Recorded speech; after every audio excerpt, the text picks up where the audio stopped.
tsaka ng mantika, mga kakusin. Yan.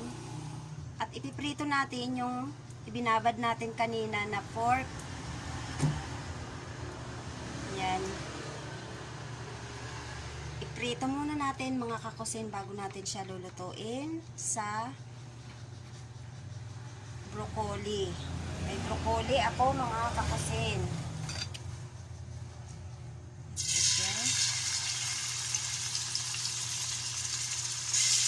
Prito natin at ito ay minarinate ko.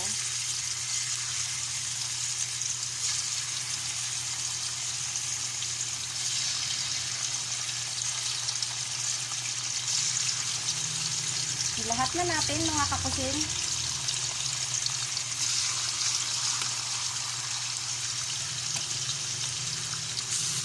Para isang salang na. Medyo pahaba ang hiwa nito, mga kakusin. Pahaba ang hiwa na maliliit.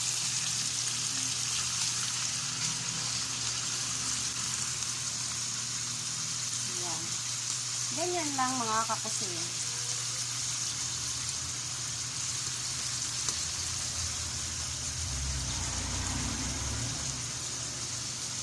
Iprito natin, mga kakusin, ng hanggang mag-golden brown siya para umitim-itim ang kulay.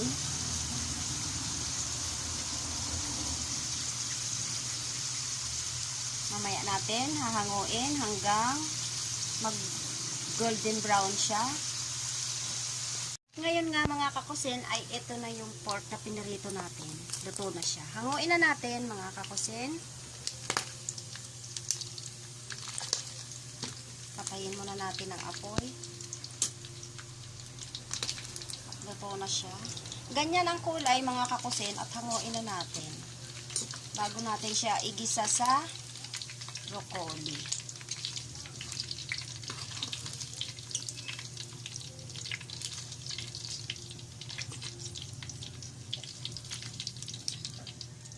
Yan. I-drain lang natin siya, mga kakusin, at isalin natin yung mantika. Hugasan natin ang kawali. Hugasan muna natin ang kawali. Ready na, mga kakusin, ang kawali. Igigisa na natin. Lagyan natin ng mantika. Yung pinagprituhan natin kanina. Lagay na natin bawang.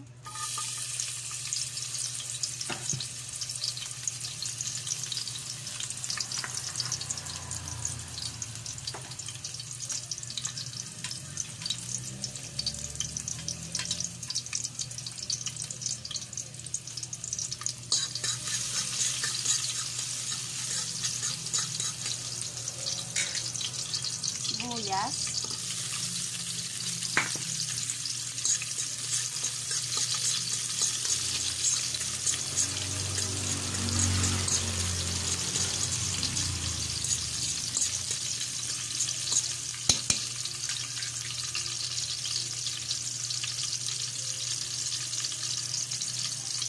Ilagay na natin yung pork.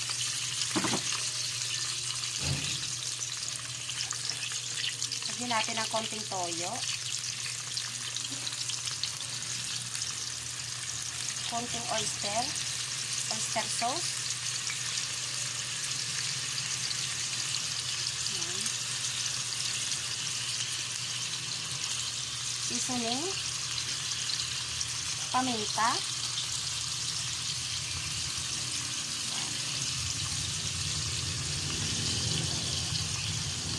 Konting tubig.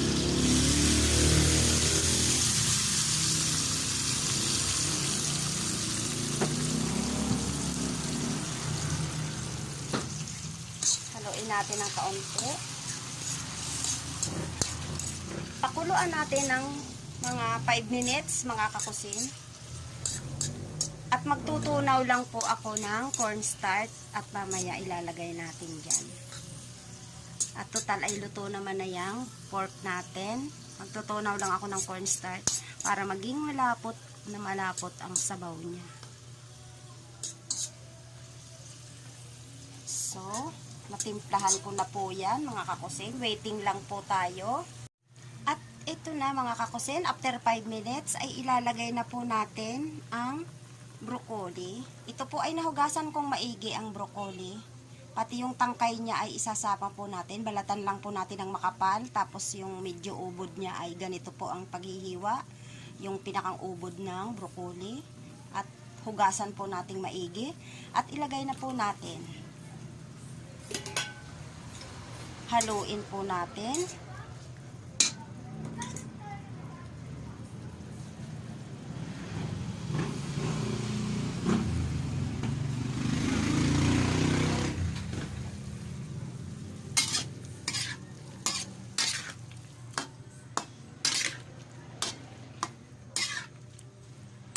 Para ma-absorb yung lasa ng sabaw.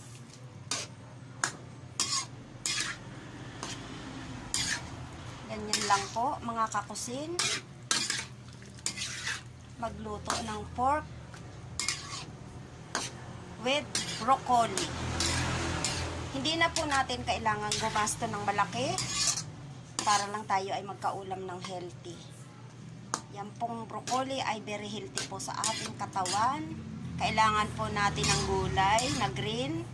Ay yan po sa simpleng sa kaunting baboy. Lagyan po natin ng gulay na mga green. Pwede rin po dyan ang pechay. Kahit anong klase ng pechay. Meron po tayong dalawang klase ng pechay. Yan.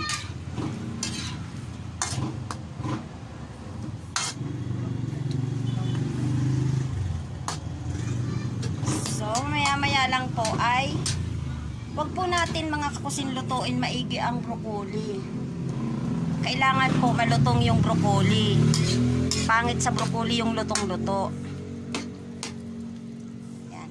Lagyan na po natin siya ng cornstarch.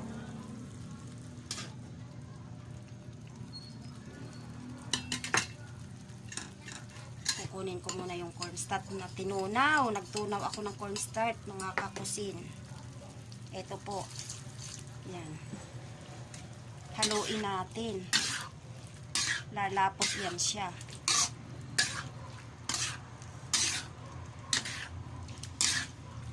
So, pag ganyan na po ang kanyang sabaw, ay napakayami na po niyan. Yan.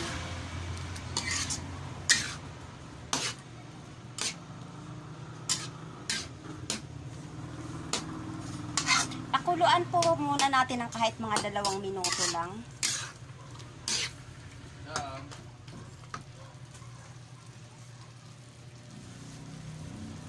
At pakalipas ang 2 minuto ay ganito na siya mga kakusin. Wala na ang sabaw, malapot na siya. Eh maya maya ay hahanguin na natin. Yummy! Ito po ay sa version ko, Erlyn Tacosin Vlog. Yan. Lagyan po natin siya ng spring onion. Yan, spring onion. Very yummy. Ang bango, mga kakusin. Oh.